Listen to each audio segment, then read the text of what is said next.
Let's begin with a structural overview. Welcome to another lecture. Today we examine a rare and harrowing crime, the murder of Reagan Michelle Simmons-Hancock and the fetal abduction carried out by Taylor Renee Parker in October 2020, a Texas case that culminated in a death sentence in November 2022 and failed appeals through 2026. I am Professor Alexei. We shall proceed carefully, clinically, and with respect for the victims and their families. So, hello everyone. I am Priyanka. I'm curious about how we can make sense of something so extreme without losing sight of the human dimension. Thank you for guiding us through this, Professor. Before we get to the complexities, it is important to understand some basic terms. Fetal abduction is the kidnapping of a fetus by forcibly removing it from a pregnant person, most often via a crude cesarean outside a clinical setting. It is exceptionally rare, typically lethal to the mother, and often fatal to the infant. Capital murder in Texas refers to homicide under aggravating circumstances. For example, murder committed in the course of kidnapping. It carries penalties of life without parole or death. A hysterectomy is the surgical removal of the uterus. After such a procedure, pregnancy is physiologically impossible. In simpler terms, we are dealing with what amounts to the theft of life in the most intimate and dangerous manner, compounded by legal elements that upgrade the offense to capital murder. Maybe the best place to begin is by asking a simple question. When people hear fetal abduction, they think it is just a medical horror. But legally, can we say that it functions as both homicide and kidnapping when the fetus is viable under state law? Clearly, yes, under Texas law. At 36 weeks gestation, the law recognizes the fetus as a separate victim in the charging framework. In this case, prosecutors secured counts addressing both the mother and the near-term infant as homicide victims, nested within kidnapping.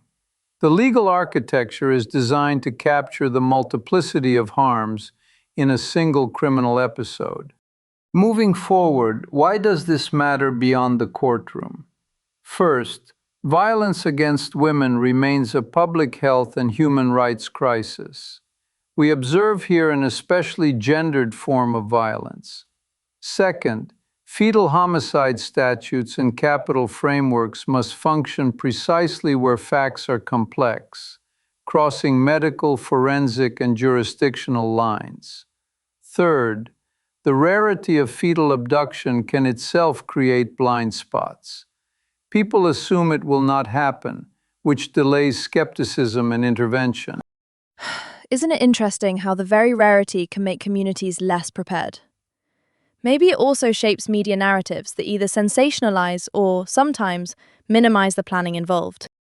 To frame our discussion, some foundational facts. Parker, unable to conceive following a hysterectomy related to prior complications, constructed a months-long false pregnancy during late 2019 and 2020. She employed a silicone abdomen, staged ultrasounds, hosted a gender reveal, and even did maternity photographs. She further burnished her persona by claiming she was an oil heiress, despite work histories at a staffing agency and an OB/GYN clinic. In this context, her clinical vocabulary and access to props made the deception outwardly plausible to acquaintances. In October 2020, in New Boston, Texas, she murdered Reagan Simmons-Hancock, aged 21 and 36 weeks pregnant, and removed the fetus with a scalpel. The victim's 3-year-old daughter was in the home, uninjured but at dire risk. Next, let's explore the chronological arc. After the killing, Parker fled toward Oklahoma. In DeKalb, Texas, a highway patrol officer stopped her for erratic driving. She falsely claimed a roadside birth. The officer noted an umbilical cord running down her pants, a startling observation that prompted immediate medical transport. At the Idabel, Oklahoma hospital, routine HCG testing and ultrasound confirmed she was not pregnant and in fact had no uterus. The infant, later named Braxton Sage Hancock, was pronounced dead. Meanwhile, Reagan's body was discovered in New Boston, and DNA swiftly confirmed the infant was Reagan's child, not Parker's. Parker was arrested, extradited to Texas, indicted for capital murder and kidnapping, and tried in Bowie County in 2022. A jury found her guilty in October 2022 after approximately 1 hour of deliberation. In November 2022, following the penalty phase, the court imposed a death sentence, the first for a woman in Texas since 2012. Appeals failed. The Texas Court of Criminal Appeals rejected her direct appeal in November 2025. The U.S. Supreme Court denied review in May 2026. A Netflix documentary in 2026, Maternal Instinct, later brought renewed national attention to the case. As of 2026, she remained on Texas death row. Building on that, two details stand out to me. She was Reagan's engagement and wedding photographer, which, I think, gave her routine access and trust. And also, the child in the home who survived by hiding. The risk to others is chilling. Indeed. Prosecutors cited that risk to others as an aggravating factor. It is worth noting that medical testimony documented extensive injuries and identified the mother's and the infant's deaths as homicides due to traumatic extraction, integrating the sharp and blunt force trauma into a single episode. We will not dwell on graphic particulars. The decisive point is the forensic clarity of cause and sequence, which the jury evidently found compelling. Before the deep dive, a brief personal note. As an academic, I spend my days insisting on verifiable claims.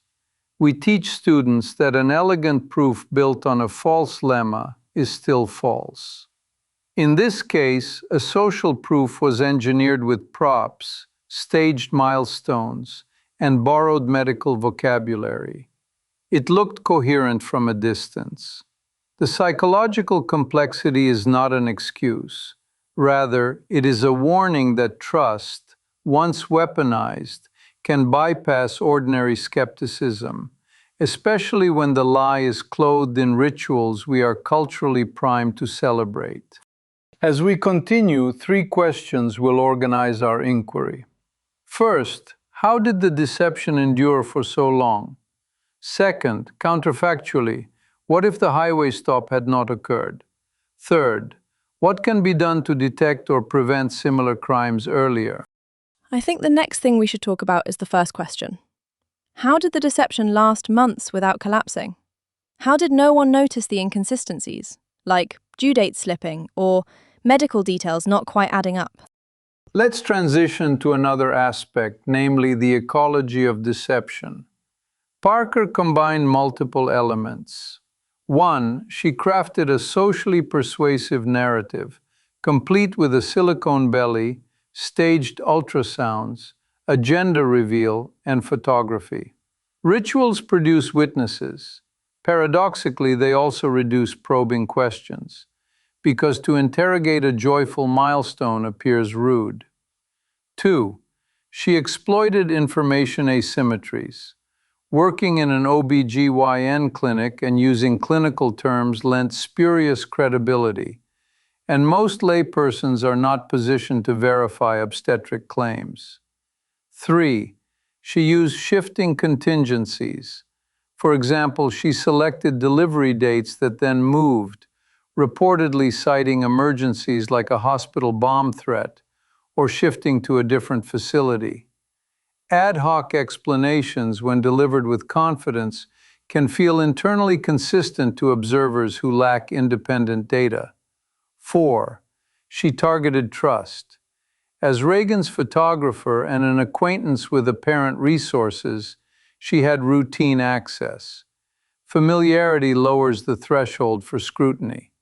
5, We observed that a prior ex-husband had anonymously warned her then-boyfriend about deception.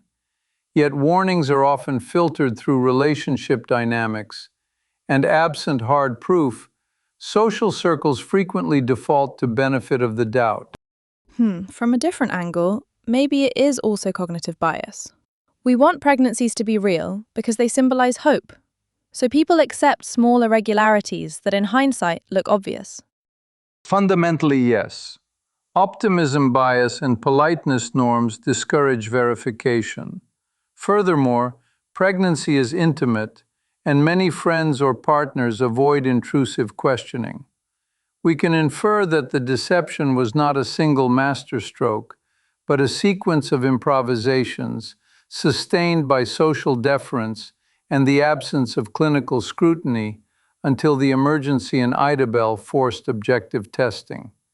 Digital evidence later presented at trial, including searches about inducing preterm delivery and faking pregnancy, anchored the state's narrative of premeditation. The moment objective metrics entered, HCG levels, ultrasound imaging, and DNA, her narrative collapsed. So yeah, moving on to the counterfactual. What if the patrol officer had not stopped her in DeKalb? Could Parker have reached a facility in Oklahoma, presented the infant, and, extended the deception longer? Could she have evaded capture, at least for some days? This logically leads us to investigative timelines. If the traffic stop had not occurred, she might have arrived at another location, with fewer immediate checks, potentially buying hours. However, modern obstetric triage is not ceremonial. It is empirical.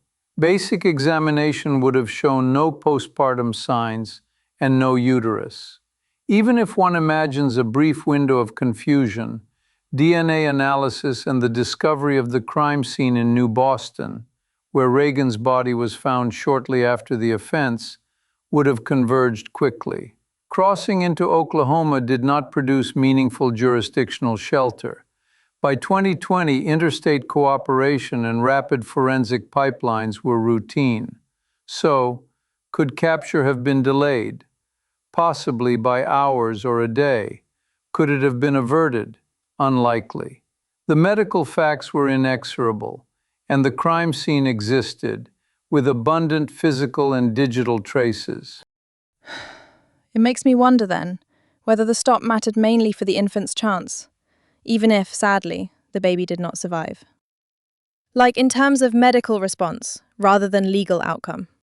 Arguably, yes. The stop triggered immediate clinical involvement and ended the charade before further harm occurred in transit. Legally, it compressed the timeline from deception to verification. Medically, it created the only plausible path, however slim, for neonatal rescue. From an evidentiary perspective, the stop preserved contemporaneous observations, such as the conspicuous umbilical cord and Parker's roadside birth claim, which jurors later heard in context. To shift gears a bit, the prevention question. What are the signs we should look for without turning ordinary pregnancy into an interrogation? Like, are there compassionate, practical steps for families, communities, and health systems? It's crucial to understand we must avoid stigmatizing genuine pregnancies or infertility. With that caveat, several evidence-informed markers and practices are reasonable. 1. Consistency of prenatal care narratives, shifting due dates, last-minute changes of hospitals without medical documentation, or repeated implausible explanations can be soft signals to seek verification, ideally through supportive engagement rather than confrontation. 2. Disproportionate reliance on artifacts. For example, circulating ultrasound images that cannot be corroborated by named providers, or use of unusually polished props replacing ordinary clinic paperwork. 3. Secrecy around healthcare access. A pattern of refusing routine exams, avoiding in-person appointments, or invoking extraordinary barriers can merit gentle inquiry. 4. Boundaries in social media. Broadcasting pregnancy milestones can inadvertently attract predatory attention, and communities can share safety practices such as meeting new acquaintances in public spaces and limiting home access during late pregnancy. 5. Healthcare system protocols. Clinics and hospitals can maintain visitor screening, identity verification, and staff education about the rare but documented threat of fetal abduction, especially for patients nearing term. 6. Law enforcement awareness. When concerns are credible, early welfare checks and interagency communication can prevent escalation. And throughout, compassion first. Most inconsistent stories have benign explanations, but where red flags accumulate, a supportive request to involve a clinician is prudent. Maybe it's just me, but I also think of partners and friends keeping a simple checklist in mind. Like, is there a named obstetrician? Are there actual appointment dates? Does the story stay the same over weeks? Not to police, but to notice patterns without judgment. To elaborate, that is a humane approach. It creates a channel for offering help, transport to appointments, assistance with paperwork, rather than cross-examination. When help is consistently declined without plausible reason, one transitions from courtesy to concern. And importantly, we should remember that the overwhelming majority of pregnancies proceed without deception. The goal is not suspicion, but readiness. I often think about the law's role here too. Under Texas statutes, the recognition of fetal homicide at 36 weeks supported the charges. But prevention seems mostly social and medical, not legal, until something acute happens. In this context, yes. The law adjudicates aftermaths. Prevention lives in communities and clinics. That said, the clarity of statutes, capital murder in the course of kidnapping, and recognition of the fetus as a victim at advanced gestation did provide a robust framework for accountability here. The trial phase, including testimony from medical examiners such as Dr. Melinda Flores and Dr. Stephen Hastings, translated medical certainty into legal certainty for the jury. To summarize, we defined fetal abduction and the capital framework. We traced a chronology from Parker's manufactured pregnancy through the October 2020 homicide, the DeKalb stop, the Idabel Hospital findings, conviction in October 2022, death sentence in November 2022, and failed appeals through 2026. We asked 3 questions. How did the deception persist? Through social rituals, information asymmetries, and exploited trust. What if the stop had not happened? Perhaps a short delay, but medical and forensic systems would have prevailed. How to detect and prevent? With compassionate verification, clinic protocols, and community awareness. For comparative study, one might consult the murder of Bobby Joe Stinnett in 2004, another fetal abduction that shaped public understanding of this rare crime. That was helpful to think through, actually. Thank you, Professor. And to our listeners, take care of each other. Ask kind questions. And when in doubt, seek professional help rather than assuming. This then completes our present analysis. You have been listening to another lecture. Until next time, study well and be gentle with the truth and with one another.